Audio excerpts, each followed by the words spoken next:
पौष पूर्णिमा के दिन सत्यनारायण कथा सुनने का महत्व। जय श्री कृष्ण। दोस्तों, सनातन धर्म में पूर्णिमा तिथि को बहुत ही महत्वपूर्ण माना गया है। ये तिथि मुख्यतः भगवान विष्णु के पूजन के लिए समर्पित मानी गई है। इसके साथ ही पूर्णिमा के दिन सत्यनारायण की कथा का पाठ करना बहुत ही शुभ माना गया है।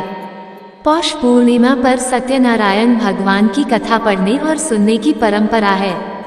इससे साधक के सभी दुख दर्द दूर होते हैं और भक्तों की सभी मनोकामनाएं पूर्ण होती हैं कि सत्यनारायण की कथा पढ़ने से व्यक्ति को कई सीख मिलती हैं। जैसे इस कथा से जुड़ा अपना संकल्प कभी नहीं भूलें और कभी भी भगवान के प्रसाद का अपमान न करें। सत्यनारायण कथा सुनने से सभी मनोकामनाएं पूरी होती हैं। स्कंद पुराण के मुताबिक सत्यनारायण भगवान विष्णु का स्वरूप है। श्री हरि विष्णु से जीवन की सभी समस्याएं दूर होती हैं। सत्यनारायण कथा आमतौर पर सुबह और शाम दोनों समय की जाती है। शाम के समय कथा करना ज्यादा शुभ माना जाता है। पंचांग के मुताबिक सत्यनारायण कथा किसी भी महीने के शुक्ल पक्ष में पूर्णिमा को की जाती है। इस कथा की महिमा को भगवान सत्यनारायण ने अपने मुख से देवर्षि नारद को बताया है। पूर्णिमा के दिन इस कथा को सुनने का विशेष महत्व है। कलयुग में इस व्रत कथा को सुनना बहुत प्रभावशाली माना गया है।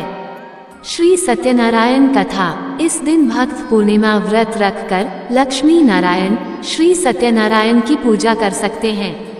मान्यता है कि ऐसे शुभ दिन पर इस व्रत और कथा से जीवन में कभी भी आर्थिक तंगी या कष्ट नहीं आते हैं। हिंदू धार्मिक मान्यता के अनुसार भगवान सत्यनारायण व्रत करने से और कथा सुनने से पुण्य फल प्राप्त होता है। श्री सत्यनारायण पूजा भगवान नारायण का आशीर्वाद लेने के लिए की जाती है, जो भगवान विष्णु के रूपों में से एक हैं। इस रूप में भगवान को सत्य का अवतार माना जाता है। हालांकि सत्यनारायण पूजा करने के लिए कोई निश्चित दिन नहीं है, लेकिन पूर्णिमा या पूर्णिमा के दौरान इसे करना बेहद शुभ माना जाता है। सत्यनारायण पूजा और व्रत की पौराणिक कथा। पौराणिक कथा के अनुसार एक बार नारद जी ने भगवान विष्णु से कहा कि हे भगवान, पृथ्वी पर सभी लोग बहुत दुखी नजर आ रहे हैं, इसका कोई उपाय नहीं है। इस पर भगवान विष्णु ने कहा कि सत्यनारायण का व्रत करने से सबके कष्ट दूर हो जाते हैं। उन्होंने कहा कि जो भी सत्य को ईश्वर समझकर उसकी पूजा करेगा, उसके सारे पाप कट जाएंगे और उसे शुभ फल की प्राप्ति होगी। श्री सत्यनारायण कथा प्रथम अध्याय। एक समय की बात है, नैमिषारण्य तीर्थ में शनिकादि 88,000 ऋषियों ने श्री सूत जी से पूछा, है प्रभु, इस कलियुग में वेद विद्या रहित मनुष्यों को प्रभु भक्ति किस प्रकार मिल सकती है तथा उनका उद्धार कैसे होगा? ये मुनि श्रेष्ठ, कोई ऐसा तप बताए जिससे थोड़े समय में ही पुण्य मिले और मनवांछित फल भी मिल जाए। इस प्रकार की कथा सुनने की हम इच्छा रखते हैं। सर्व शास्त्रों के ज्ञाता सूत जी बोले, हे वैष्णवों में पूज्य, आप सभी ने प्राणियों के हित की बात पूछी है, इसलिए मैं एक ऐसे श्रेष्ठ व्रत को आप लोगों को बताऊंगा जिसे नारद जी ने लक्ष्मी नारायण जी से पूछा था और लक्ष्मीपति ने मुनिश्रेष्ठ नारद जी से कहा था। आप सब इसे ध्यान से सुनिए। एक समय की बात है, योगीराज नारद जी दूसरों के हित की इच्छा लिए अनेकों लोकों में घूमते हुए मृत्युलोक में आ पहुँचे। यहाँ उन्होंने अनेक योनियों में जन्मे प्रायः सभी मनुष्यों को अपने कर्मों द्वारा अनेकों दुखों से पीड़ित देखा। उनका दुख देख नारद जी सोचने लगे कि कैसा यत्न किया जाए जिसके करने से निश्चित रूप से मानव के दुखों का अंत हो जाए। इसी विचार पर मनन करते हुए वह विष्णुलोक में गए। वहां वह देवों के ईश भगवान नारायण की स्तुति करने लगे, जिनके हाथों में शंख, चक्र, गदा और पद्म थे, गले में वरमाला पहने हुए थे। स्तुति करते हुए नारद जी बोले, हे भगवान, आप अत्यंत शक्ति से संपन्न हैं, मन तथा वाणी भी आपको नहीं पा सकती हैं। आपका आदि, मध्य तथा अंत नहीं है। निर्गुण स्वरूप सृष्टि के कारण भक्तों के दुख को दूर करने वाले आपको मेरा नमस्कार है। नारद जी की स्तुति सुन विष्णु भगवान बोले, कि मुनिश्रेष्ठ, आपके मन में क्या बात है? आप किस काम के लिए पधारे हैं? उसे निसंकोच कहो। इस पर नारद मुनि बोले कि मृत्युलोक में अनेक योनियों में जन्मे मनुष्य अपने कर्मों के द्वारा अनेकों दुख से दुखी हो रहे हैं। हे नाथ, आप मुझ पर दया रखते हैं तो बताए कि वो मनुष्य थोड़े प्रयास से ही अपने दुखों से कैसे छुटकारा पा सकते हैं। श्रीहरि बोले, हे नारद, मनुष्यों की भलाई के लिए तुमने बहुत अच्छी बात पूछी है। जिसके करने से मनुष्य मोह से छूट जाता है, वह बात मैं कहता हूँ, उसे सुनो। स्वर्ग लोक व मृत्युलोक दोनों में एक दुर्लभ उत्तम व्रत है जो पुण्य देने वाला है। आज प्रेमवश होकर मैं उसे तुमसे कहता हूँ। श्री सत्यनारायण भगवान का ये व्रत अच्छी तरह विधान पूर्वक करके मनुष्य तुरंत ही यहाँ सुख भोग कर मरने पर मोक्ष पाता है। श्रीहरि के वचन सुन नारद जी बोले कि उस व्रत का फल क्या है और उसका विधान क्या है। यह व्रत किसने किया था, इस व्रत को किस दिन करना चाहिए, सभी कुछ विस्तार से बताएं। नारद की बात सुनकर श्रीहरि बोले, दुख व शोक को दूर करने वाला यह व्रत सभी स्थानों पर विजय दिलाने वाला है। मानव को भक्ति व श्रद्धा के साथ शाम को श्री सत्यनारायण की पूजा धर्मपरायण होकर ब्राह्मणों व बंधुओं के साथ करनी चाहिए। भक्ति भाव से ही नैवेद्य, केले का फल, घी, दूध और गेहूं का आटा सवाया लें। गेहूं के स्थान पर साठी का आटा, शक्कर तथा गुड़ लेकर व सभी भक्षण योग्य पदार्थों को मिलाकर भगवान का भोग लगाएं। ब्राह्मणों सहित बंधु बांधवों को भी भोजन कराएं, उसके बाद स्वयं भोजन करें। भजन कीर्तन के साथ भगवान की भक्ति में लीन हो जाएं। इस तरह से सत्यनारायण भगवान का ये व्रत करने पर मनुष्य की सारी इच्छाएं निश्चित रूप से पूरी होती हैं। इस कलिकाल अर्थात कलियुग में मृत्युलोक में मोक्ष का यही एक सरल उपाय बताया गया है। इति श्री सत्यनारायण व्रत कथा का प्रथम अध्याय संपूर्ण। श्रीमन नारायण नारायण नारायण, भज मन नारायण नारायण नारायण। श्री सत्यनारायण भगवान की जय। श्री सत्यनारायण कथा द्वितीय अध्याय। सूत जी बोले, के ऋषियों, जिसने पहले समय में इस व्रत को किया था उसका इतिहास कहता हूँ, ध्यान से सुनो। सुंदर काशीपुरी नगरी में एक अत्यंत निर्धन ब्राह्मण रहता था। भूख प्यास से परेशान वह धरती पर घूमता रहता था। ब्राह्मणों से प्रेम करने वाले भगवान ने एक दिन ब्राह्मण का वेश धारण कर उसके पास जाकर पूछा, हे विप्र, नित्य दुखी होकर तुम पृथ्वी पर क्यों घूमते हो? दीन ब्राह्मण बोला, मैं निर्धन ब्राह्मण हूँ, भिक्षा के लिए धरती पर घूमता हूँ। हे भगवान, यदि आप इसका कोई उपाय जानते हो तो बताइए। वृद्ध ब्राह्मण कहता है कि सत्यनारायण भगवान मनोवांछित फल देने वाले हैं, इसलिए तुम उनका पूजन करो। इसे करने से मनुष्य सभी दुखों से मुक्त हो जाता है। वृद्ध ब्राह्मण बनकर आए सत्यनारायण भगवान उस निर्धन ब्राह्मण को व्रत का सारा विधान बताकर अंतर्धान हो गए।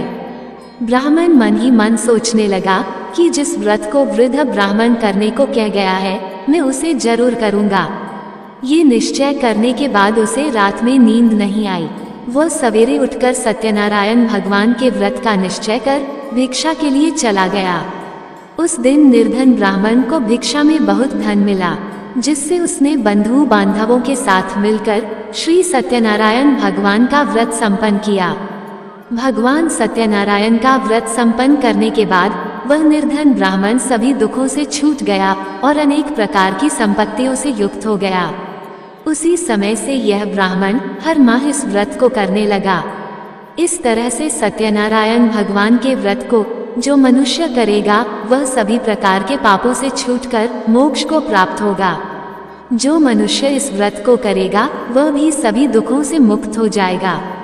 सूत जी बोले कि इस तरह से नारद जी से नारायण जी का कहा हुआ श्री सत्यनारायण व्रत को मैंने तुमसे कहा। हे विप्रो, मैं अब और क्या कहूँ? ऋषि बोले कि मुनिव, संसार में उस विप्र से सुनकर और किस किस ने इस व्रत को किया, हम सब इस बात को सुनना चाहते हैं। इसके लिए हमारे मन में श्रद्धा का भाव है। सूत जी बोले कि मुनियों, जिस जिस ने इस व्रत को किया है वह सब सुनो। एक समय वही विप्र धन व ऐश्वर्य के अनुसार अपने बंधु बांधवों के साथ इस व्रत को करने को तैयार हुआ। उसी समय एक लकड़ी बेचने वाला बूढ़ा आदमी आया और लकड़ियां बाहर रखकर अंदर ब्राह्मण के घर में गया। प्यास से दुखी वह लकड़हारा उनको व्रत करते देख विप्र को नमस्कार कर पूछने लगा कि आप ये क्या कर रहे हैं तथा इसे करने से क्या फल मिलेगा, कृपया मुझे भी बताएं। ब्राह्मण ने कहा कि सब मनोकामनाओं को पूरा करने वाला यह सत्यनारायण भगवान का व्रत है। इनकी कृपा से ही मेरे घर में धन धान्य आदि की वृद्धि हुई है। विप्र से सत्यनारायण व्रत के बारे में जानकर लकड़हारा बहुत प्रसन्न हुआ। चरणामृत लेकर वह प्रसाद खाने के बाद वह अपने घर गया। लकड़हारे ने अपने मन में संकल्प किया कि आज लकड़ी बेचने से जो धन मिलेगा उसी से श्री सत्यनारायण भगवान का उत्तम व्रत करूंगा। मन में इस विचार को ले बूढ़ा आदमी सिर पर लकड़ियां रख उस नगर में बेचने गया जहां धनी लोग ज्यादा रहते थे। उस नगर में उसे अपनी लकड़ियों का दाम पहले से 4 गुना अधिक मिलता है। बूढ़ा प्रसन्नता के साथ दाम लेकर केले, शक्कर, घी, दूध, दही और गेहूं का आटा ले और सत्यनारायण भगवान के व्रत की अन्य सामग्रियां लेकर अपने घर गया। वहां उसने अपने बंधु बांधवों को बुलाकर विधि विधान से सत्यनारायण भगवान का पूजन और व्रत किया। इस व्रत के प्रभाव से वह बूढ़ा लकड़हारा धन पुत्र आदि से युक्त होकर संसार के समस्त सुख भोग अंत काल में वैकुंठ धाम चला गया। इति श्री सत्यनारायण व्रत कथा का 2वां अध्याय संपूर्ण। श्रीमन नारायण नारायण नारायण भज मन नारायण नारायण नारायण। श्री सत्यनारायण भगवान की जय। श्री सत्यनारायण कथा 3 अध्याय। सूत जी बोले, हे श्रेष्ठ मुनियों, अब आगे की कथा कहता हूँ। पहले समय में उल्कामुख नाम का एक बुद्धिमान राजा था। वह सत्यवक्ता और जितेंद्रिय था। प्रतिदिन देव स्थानों पर जाता और निर्धनों को धन देकर उनके कष्ट दूर करता था। उसकी पत्नी कमल के समान मुख वाली तथा सती साध्वी थी। भद्रशिला नदी के तट पर उन दोनों ने श्री सत्यनारायण भगवान का व्रत किया। उसी समय साधु नाम का एक वैश्य आया। उसके पास व्यापार करने के लिए बहुत सा धन भी था। राजा को व्रत करते देखकर वह विनय के साथ पूछने लगा, हे राजन, भक्तिभाव से पूर्ण होकर आप ये क्या कर रहे हैं? मैं सुनने की इच्छा रखता हूँ, तो आप मुझे बताएं। राजा बोला, हे साधु, अपने बंधु बांधवों के साथ पुत्रादि की प्राप्ति के लिए एक महाशक्तिमान श्री सत्यनारायण भगवान का व्रत व पूजन कर रहा हूँ। राजा के वचन सुन साधु आदर से बोला, हे राजन, मुझे इस व्रत का सारा विधान कहिए। आपके कथनानुसार मैं भी इस व्रत को करूँगा। मेरी भी संतान नहीं है और इस व्रत को करने से निश्चित रूप से मुझे संतान की प्राप्ति होगी। राजा से व्रत का सारा विधान सुन व्यापार से निवृत्त हो वह अपने घर गया। साधु वैश्य ने अपनी पत्नी को संतान देने वाले इस व्रत का वर्णन कह सुनाया और कहा कि जब मेरी संतान होगी तब मैं इस व्रत को करूँगा। साधु ने इस तरह के वचन अपनी पत्नी लीलावती से कहे। एक दिन लीलावती पति के साथ आनंदित हो सांसारिक धर्म में प्रवृत्त होकर सत्यनारायण भगवान की कृपा से गर्भवती हो गई। 10वें महीने में उसके गर्भ से एक सुंदर कन्या ने जन्म लिया। दिनों दिन वह बढ़ने लगी जैसे कि शुक्ल पक्ष का चंद्रमा बढ़ता है। माता पिता ने अपनी कन्या का नाम कलावती रखा। एक दिन लीलावती ने मीठे शब्दों में अपने पति को याद दिलाया कि आपने सत्यनारायण भगवान के जिस व्रत को करने का संकल्प किया था उसे करने का समय आ गया है, आप इस व्रत को करिए। साधु बोला कि हे प्रिय, इस व्रत को मैं उसके विवाह पर करूँगा। इस प्रकार अपनी पत्नी को आश्वासन देकर वह नगर को चला गया। कलावती पिता के घर में रह वृद्धि को प्राप्त हो गई। साधु ने एक बार नगर में अपनी कन्या को सखियों के साथ देखा तो तुरंत ही दूत को बुलाया और कहा कि मेरी कन्या के योग्य वर देख कर आओ। साधु की बात सुनकर दूत कंचन नगर में पहुंचा और वहां देखभाल कर लड़की के सुयोग्य वानिक पुत्र को ले आया। सुयोग्य लड़के को देख साधु ने बंधु बांधवों को बुलाकर अपनी पुत्री का विवाह कर दिया। लेकिन दुर्भाग्य की बात ये कि साधु ने अभी भी श्री सत्यनारायण भगवान का व्रत नहीं किया। इस पर श्री भगवान क्रोधित हो गए और श्राप दिया कि साधु को अत्यधिक दुख मिले। अपने कार्य में कुशल साधु बनिया जमाई को लेकर समुद्र के पास स्थित होकर रत्नासारपुर नगर में गया। वहां जाकर दामाद ससुर दोनों मिलकर चंद्रकेतु राजा के नगर में व्यापार करने लगे। एक दिन भगवान सत्यनारायण की माया से एक चोर राजा का धन चुराकर भाग रहा था। उसने राजा के सिपाहियों को अपना पीछा करते देख चुराया हुआ धन वहां रख दिया जहां साधु अपने जमाई के साथ ठहरा हुआ था। राजा के सिपाहियों ने साधु वैश्य के पास राजा का धन पड़ा देखा तो वह ससुर जमाई दोनों को बांधकर प्रसन्नता से राजा के पास ले गए और कहा कि उन दोनों चोरों को हम पकड़ लाए हैं, आप आगे की कार्यवाही की आज्ञा दें। राजा की आज्ञा से उन दोनों को कठिन कारावास में डाल दिया गया और उनका सारा धन भी उनसे छीन लिया गया। श्री सत्यनारायण भगवान से श्राप से साधु की पत्नी भी बहुत दुखी हुई। घर में जो धन रखा था उसे चोर चुरा ले गए। शारीरिक तथा मानसिक पीड़ा व भूख प्यास से अति दुखी हो अन्न की चिंता में कलावती ब्राह्मण के घर गई। वहां उसने श्री सत्यनारायण भगवान का व्रत होते देखा, फिर कथा भी सुनी। वह प्रसाद ग्रहण कर रात को घर वापस आए। माता ने कलावती से पूछा कि हे पुत्री, अब तक तुम कहाँ थी? तेरे मन में क्या है? कलावती ने अपनी माता से कहा, हे माता, मैंने एक ब्राह्मण के घर में श्री सत्यनारायण भगवान का व्रत देखा है। कन्या के वचन सुन लीलावती भगवान के पूजन की तैयारी करने लगी। लीलावती ने परिवार व बंधुओं सहित सत्यनारायण भगवान का पूजन किया और उनसे वर मांगा कि मेरे पति तथा जमाई शीघ्र घर आ जाएं। साथ ही यह भी प्रार्थना की कि हम सबका अपराध क्षमा करें। श्री सत्यनारायण भगवान इस व्रत से संतुष्ट हो गए और राजा चंद्रकेतु को सपने में दर्शन दे कहा कि हे राजन, तुम उन दोनों वैश्यों को छोड़ दो और तुमने उनका जो धन लिया है उसे वापस कर दो। अगर नहीं किया तो मैं तुम्हारा धन, राज्य व संतान सभी को नष्ट कर दूंगा। राजा को ये सब कहकर वह अंतर्धान हो गए। प्रातःकाल सभा में राजा ने अपना सपना सुनाया, फिर बोले कि बनिक पुत्रों को कैद से मुक्त कर सभा में लाओ। दोनों ने आते ही राजा को प्रणाम किया। राजा मीठी वाणी में बोला, हे महानुभावों, भाग्यवश कठिन दुख तुम्हें प्राप्त हुआ है, लेकिन अब तुम्हें कोई भय नहीं है। कह राजा ने उन दोनों को नए वस्त्राभूषण भी पहनाए और जितना धन उनका लिया था उससे दुगुना धन वापस कर दिया। दोनों वैश्य अपने घर को चल दिए।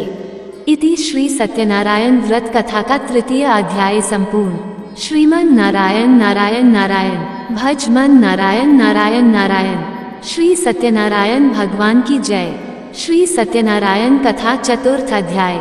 सूत जी बोले, वैश्य ने मंगलाचार कर अपनी यात्रा आरंभ की और अपने नगर की ओर चल दिए।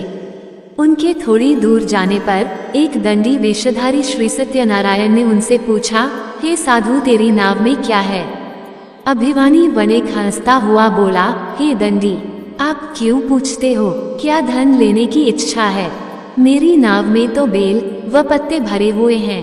वैश्य के कठोर वचन सुन भगवान बोले, तुम्हारा वचन सत्य हो। दंडी वचन कह वहां से दूर चले गए। कुछ दूर जाकर समुद्र के किनारे बैठ गए।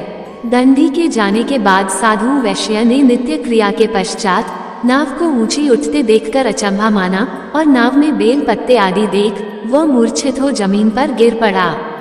मूर्छा खुलने पर वह अत्यंत शोक में डूब गया। तब उसका दामाद बोला कि आप शोक ना मनाएं, ये दंडी का शाप है, इसलिए हमें उनकी शरण में जाना चाहिए, तभी हमारी मनोकामना पूरी होगी। दामाद की बात सुनकर वह दंडी के पास पहुंचा और अत्यंत भक्तिभाव नमस्कार करके बोला, मैंने आपसे जो जो असत्य वचन कहे थे उनके लिए मुझे क्षमा दें। कहकर महान शोकातुर हो रोने लगा। तब दंडी भगवान बोले, हे वणिक पुत्र, मेरी आज्ञा से बार बार तुम्हें दुख प्राप्त हुआ है, तू मेरी पूजा से विमुख हुआ। साधु बोला, हे भगवान, आपकी माया से ब्रह्मा आदि देवता भी आपके रूप को नहीं जानते, तब मैं अज्ञानी कैसे जान सकता हूँ? आप प्रसन्न हुए, अब मैं सामर्थ्य के अनुसार आपकी पूजा करूँगा। मेरी रक्षा करो और पहले के समान नौक में धन भर दो। साधु वैश्य के भक्तिपूर्वक वचन सुनकर भगवान प्रसन्न हो गए और उसकी इच्छानुसार वरदान देकर अंतर्धान हो गए। ससुर जमाई जब नाव पर आए तो नाव धन से भरी हुई थी।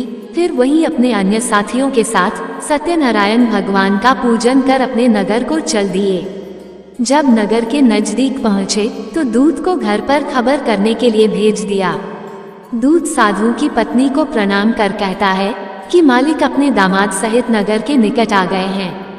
दूत की बात सुन साधु की पत्नी लीलावती ने बड़े हर्ष के साथ सत्यनारायण भगवान का पूजन कर अपनी पुत्री कलावती से कहा कि मैं अपने पति के दर्शन को जाती हूँ, तू कार्य पूर्ण कर शीघ्र आ जा। माता के वचन सुन कलावती जल्दी में प्रसाद छोड़ अपने पति के पास चली गई। प्रसाद की अवज्ञा के कारण श्री सत्यनारायण भगवान रुष्ट हो गए और नाव सहित उसके पति को पानी में डुबो दिया। कलावती अपने पति को वहां ना पाकर रोती हुई जमीन पर गिर गई। नौक को डूबा हुआ देख व कन्या को रोता देख साधु दुखी होकर बोला कि हे प्रभु, मुझसे तथा मेरे परिवार से जो भूल हुई है उसे क्षमा करें। साधु के दीन वचन सुनकर श्री सत्यनारायण भगवान प्रसन्न हो गए और आकाशवाणी हुई, हे साधु, तेरी कन्या मेरे प्रसाद को छोड़कर आई है, इसलिए उसका पति अदृश्य हो गया है। यदि वह घर जाकर प्रसाद खाकर लौटती है तो इसे इसका पति अवश्य मिलेगा। आकाशवाणी सुन कलावती घर पहुंचकर प्रसाद खाती है और फिर आकर अपने पति के दर्शन करती है। उसके बाद साधु अपने बंधु बांधवों सहित श्री सत्यनारायण भगवान का विधि विधान से पूजन करता है। इस लोक का सुख भोग वह अंत में स्वर्ग जाता है। इति श्री सत्यनारायण व्रत कथा का चतुर्थ अध्याय संपूर्ण। श्रीमन नारायण नारायण नारायण भज मन नारायण नारायण नारायण। श्री सत्यनारायण भगवान की जय। श्री सत्यनारायण कथा पंचम अध्याय। सूत जी बोले, हे ऋषियों, मैं और भी एक कथा सुनाता हूँ, उसे भी ध्यानपूर्वक सुनो। प्रजापालन में लीन तुंगध्वज नाम का एक राजा था। उसने भी भगवान का प्रसाद त्याग कर बहुत ही दुख लिया। एक बार वन में जाकर वन्य पशुओं को मारकर वह बड़ के पेड़ के नीचे आया। वहां उसने ग्वालों को भक्ति भाव से अपने बंधुओं सहित सत्यनारायण भगवान का पूजन करते देखा। अभिमानवश राजा उन्हें देखकर भी पूजा स्थान में नहीं गया और न ही उसने भगवान को नमस्कार किया। ग्वालों ने राजा को प्रसाद दिया, लेकिन उसने वह प्रसाद नहीं खाया और प्रसाद को वहीं छोड़ वह अपने नगर को चला गया। जब वह नगर में पहुंचा तो वहां सब कुछ तहस नहस हुआ पाया, तो वह शीघ्र ही समझ गया कि यह सब भगवान ने ही किया है। वह दोबारा ग्वालों के पास पहुंचा और विधि पूर्वक पूजा करके प्रसाद खाया तो श्री सत्यनारायण भगवान की कृपा से सब कुछ पहले जैसा हो गया। दीर्घ काल तक सुख भोगने के बाद मरणोपरांत उसे स्वर्गलोक की प्राप्ति हुई। जो मनुष्य परम दुर्लभ इस व्रत को करेगा तो भगवान सत्यनारायण की अनुकंपा से उसे धन धान्य की प्राप्ति होगी। निर्धन धनी हो जाता है और भयमुक्त हो जीवन जीता है। संतानहीन मनुष्य को संतान सुख मिलता है और सारे मनोरथ पूर्ण होने पर मानव अंतकाल में वैकुंठ धाम को जाता है। सूत जी बोले, जिन्होंने पहले इस व्रत को किया है, अब उनके दूसरे जन्म की कथा कहता हूँ। वृद्ध शतानंद ब्राह्मण ने सुदामा का जन्म लेकर मोक्ष की प्राप्ति की। लकड़हारे ने अगले जन्म में निषाद बनकर मोक्ष प्राप्त किया। उल्कामुख नाम का राजा दशरथ होकर वैकुंठ को गए। महाराज तुंगध्वज ने स्वयंभू होकर भगवान में भक्ति युक्त होकर कर मोक्ष पाया। इति श्री सत्यनारायण व्रत कथा का पंचम अध्याय संपूर्ण। श्रीमन नारायण नारायण नारायण भज मन नारायण नारायण नारायण। श्री सत्यनारायण भगवान की जय। सत्यनारायण पूजा और व्रत का महत्व। वैदिक ज्योतिष के अनुसार सत्यनारायण व्रत रखने से भगवान विष्णु से स्वास्थ्य, समृद्धि, धन और वैभव की प्राप्ति होती है। साथ ही यह भी माना जाता है कि इस दिन व्रत करने और पूरी श्रद्धा और विश्वास के साथ सत्यनारायण कथा का पाठ करने से सभी संकट दूर हो जाते हैं। सत्यनारायण व्रत की पूजा विधि। शास्त्रों के अनुसार इस व्रत को करने से शुभ फल की प्राप्ति होती है, ऐसा माना जाता है। पूजा सुबह के साथ साथ शाम को भी की जा सकती है और शाम को सत्यनारायण पूजा करना अधिक उपयुक्त माना जाता है। इस दिन सुबह जल्दी उठकर जल में गंगाजल मिलाकर स्नान करना चाहिए। इसके बाद सत्यनारायण की मूर्ति को स्थापित करें और उसके चारों ओर केले के पत्ते बांध दें। पंचामृतम दूध, शहद, घी, मक्खन, दही और चीनी का मिश्रण का उपयोग देवता को साफ करने के लिए किया जाता है, आमतौर पर शालिग्राम, जो महाविष्णु का दिव्य पत्थर है। चौकी पर जल से भरा कलश रखें और देसी घी का दीपक जलाएं। अब सत्यनारायण की पूजा और कथा करें। भुने हुए आटे में शक्कर मिलाकर भगवान को अर्पित करें। प्रसाद में तुलसी जरूर डालें। पूजा के बाद प्रसाद बांटें। पूजा एक आरती के साथ समाप्त होती है, जिसमें भगवान की छवि या देवता के चारों ओर कपूर से जलाई गई एक छोटी सी आग की परिक्रमा होती है। आरती के बाद व्रतियों को पंचामृत और प्रसाद ग्रहण करना होता है। व्रती पंचामृत से व्रत तोड़ने के बाद प्रसाद ग्रहण कर सकते हैं। जय श्री कृष्णा। दोस्तों, आपको ये कथा कैसी लगी कृपया कमेंट करके जरूर बताएं। वीडियो पसंद आया हो तो लाइक करें और ऐसे ही और भी बहुत सारी कहानियों, कथाओं एवं जानकारियों को सुनने के लिए चैनल को सब्सक्राइब जरूर करें। धन्यवाद।